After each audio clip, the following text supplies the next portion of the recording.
जीवन कई बार हमारे समक्ष विकल्प प्रस्तुत करता है। हम उन विकल्पों से क्या चुनते हैं, क्या नहीं, इससे हमारा चरित्र और हमारा व्यक्तित्व प्रत्यक्ष होता है। और यही चुनाव महान और साधारण का सीमांकन करता है।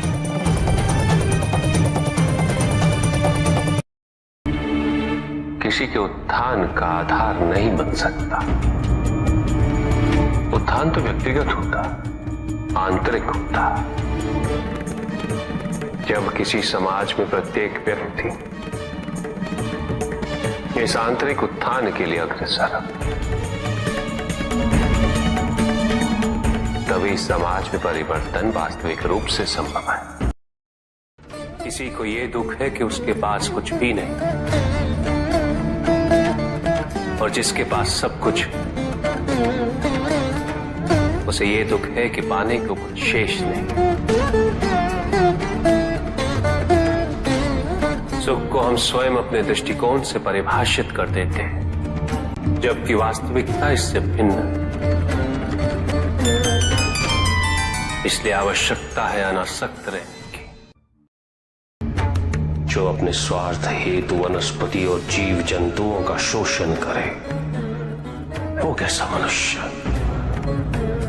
जो तुम कर रहे हो वो प्रकृति पर अत्याचार है, और अत्याचारी सदैव अत्याचारी ही होता है। अपनी प्राकृतिक संपदा की रक्षा करना प्रत्येक मनुष्य का उत्तरदायित्व है। शक्तिशाली बनना अत्यंत कठिन है, किंतु उससे भी कठिन होता है शक्तिशाली बने रहना। और इसके लिए आवश्यक है कि हम शक्तियों से प्राप्त हुए उत्तरदायित्व का सम्मान करें।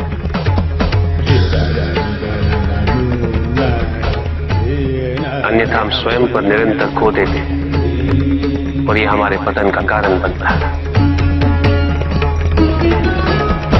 किसी भी व्यक्ति की उन्नति उसकी सहजता से प्रत्यक्ष होती है, ना कि उसके अहंकार से। अहंकार हमें स्वयं की दृष्टि में बड़ा अवश्य बना देता, किंतु दूसरे की दृष्टि में हमारा ओछापन प्रतीत होता है। हमारे व्यक्तित्व के दोष उसकी अपरिपक्वता का प्रतीक है यह अहंकार। शक्तिशाली हो जाने का अर्थ ये नहीं कि तुम अपने उत्तरदायित्व से मुक्त हो गए हो। शक्तियों में वृद्धि के साथ उत्तरदायित्व और भी बढ़ जाता है। एक महासागर में एक छोटी सी नौका तब तक नहीं डूब सकती जब तक महासागर का जल उसमें भर नहीं जाता। उसी प्रकार हमारे बाहर कितना ही दोष क्यों ना हो, हम नकारात्मक सोच वाले व्यक्तियों से घिरे ही क्यों ना हो,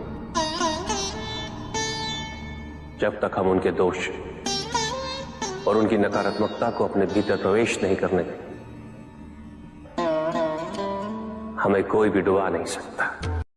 यदि हम अपनी अपेक्षाओं पर नियंत्रण पालें, किसी और के सुख से अपने सुख की तुलना ना करें, तो हम किसी भी परिस्थिति में सुखी रह सकते हैं।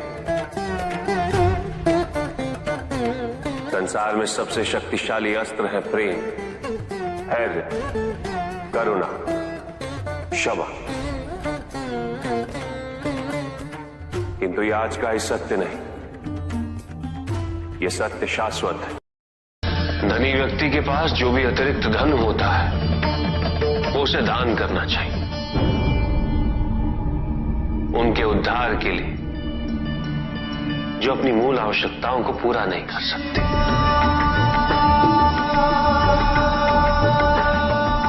ऐसा करने से संसार में समानता होगी, द्वेष नहीं होगा, सद्भावना बनी रहेगी। माता पिता ही एक संतान को जन्म देते, वही सच्चे सृजन करता।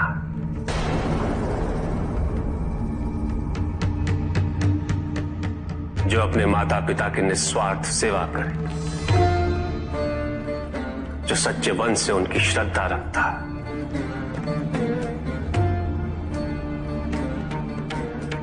उसे किसी तीर्थ, किसी पुण्य या किसी दान की आवश्यकता नहीं होती। ये रहस्य नहीं कि वह एक आत्मा मुक्ति की इच्छुक होती है। जो मरता है वो है पंचभूतों से निर्मित शरीर।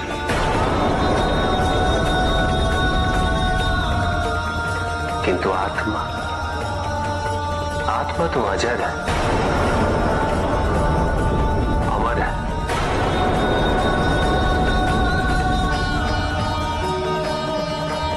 जिसकी यात्रा मोक्ष पर संपूर्ण होगी। आत्मज्ञान का अमृत प्राप्त करने हेतु हलाल समान कष्ट व पीड़ा को सहना अनिवार्य है।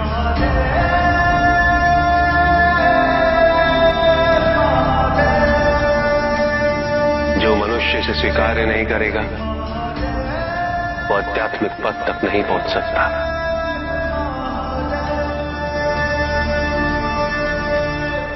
इसे स्वीकार्य किए बिना मनुष्य आध्यात्म पथ पर कभी सफल नहीं हो सकता।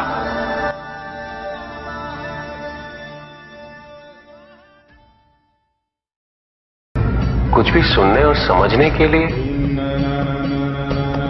मन का मौन रहना आवश्यक है, किंतु मन मौन रहना नहीं जानता।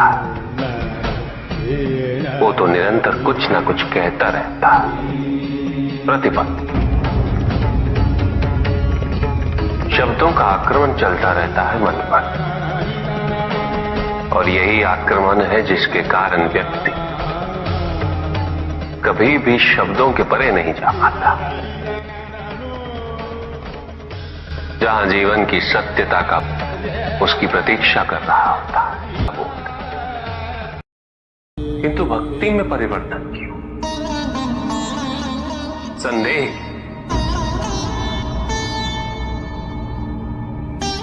क्योंकि तुम्हारी भक्ति सदैव कुछ ना कुछ पाने की लालसा पे आधारित रहती है। ये भक्ति प्रेम नहीं, क्योंकि प्रेम कभी कुछ नहीं मांगता,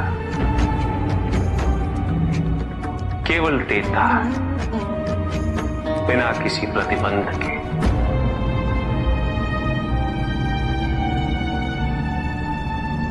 और वही प्रेम को परिपूर्ण भी करता है।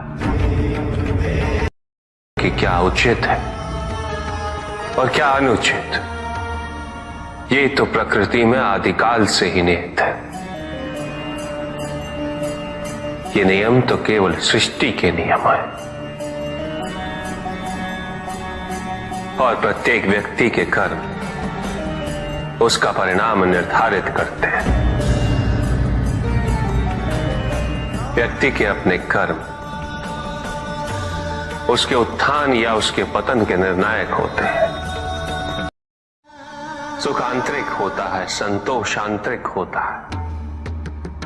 उन्हें बाहरी तत्वों से रेखांकित और परिभाषित नहीं किया जा सकता, आकार से नहीं पाया जा सकता। आकार के आधार पर केवल अहंकार ही उत्पन्न होता है, क्योंकि आकार से तुलना करने का संदर्भ प्राप्त हो जाता है। यदि तुम्हारा आकार छोटा है तो तुमसे भी छोटा कोई ना कोई अवश्य होगा, और यदि उसी प्रकार तुम विशाल हो तो तुमसे भी विशाल इस संसार में कोई ना कोई अवश्य होगा। इसीलिए शरीर या आकार की तुलना करना कभी भी शाश्वत सुख का आधार नहीं बन सकता। एक संतान तो परमात्मा का ही अंश होती है,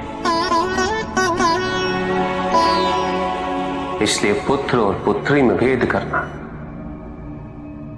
उचित नहीं। किंतु तब भी कुछ व्यक्ति ऐसी मूर्खता कर बैठते क्योंकि वो कन्या की महिमा से अपरिचित है, क्योंकि वो ये समझ ही नहीं पाते कि कन्या का सम्मान करना प्रत्येक व्यक्ति का धर्म है, क्योंकि कन्या जीवनदायिनी है, वो जननी है, और जननी तो केवल सत्कार के योग्य होती है, उपेक्षा की नहीं, उसका तिरस्कार नहीं किया जाता। ना ही स्वर्ग नर्क का उत्थान है और ना ही नर्क स्वर्ग का पतन।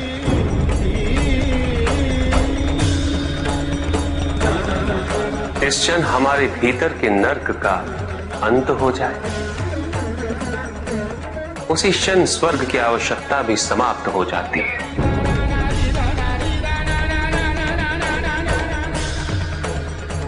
क्योंकि स्वर्ग तो केवल नर्क के कष्ट भोगने वाले का स्वप्न है, अभिलाषा है।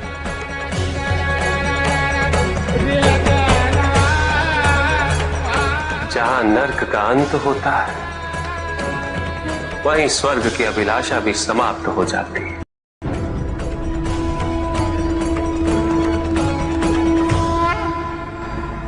और जहां स्वर्ग और नर्क का भेद ही मिट जाए, वही अवस्था मुक्ति,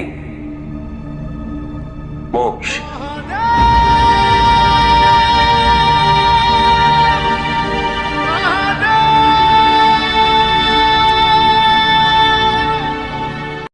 मैं वो हूं जो नहीं है,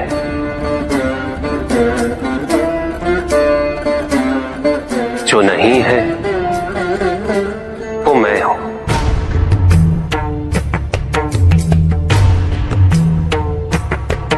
चिरकाल तक सभी को यह स्मरण रहे, जब आप में श्वास है तो मैं आप में हूं। देव देव महादेव शिवा, देव देव। और जिस क्षण आप में श्वास नहीं, देव देव तब आप मुझ पे हैं। देव शिवा।